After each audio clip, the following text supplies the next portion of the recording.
Yesu kwenye milimo yitu ya pambana na jihuta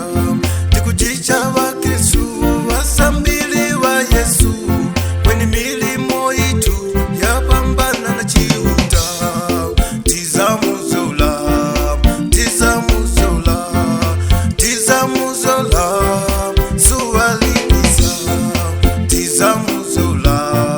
tizamuzola tizamuzola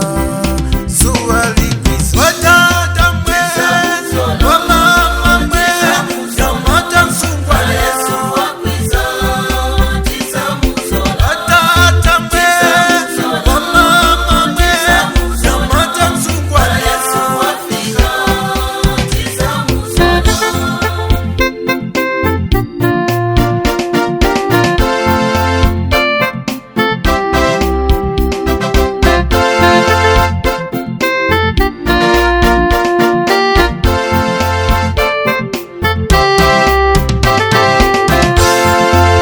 tikuyoya sasina la Yesu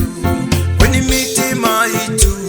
titemwa mulije tingachemeka uli vana vachihuta usange mwahise mulije chitemwa tikuyoya sasina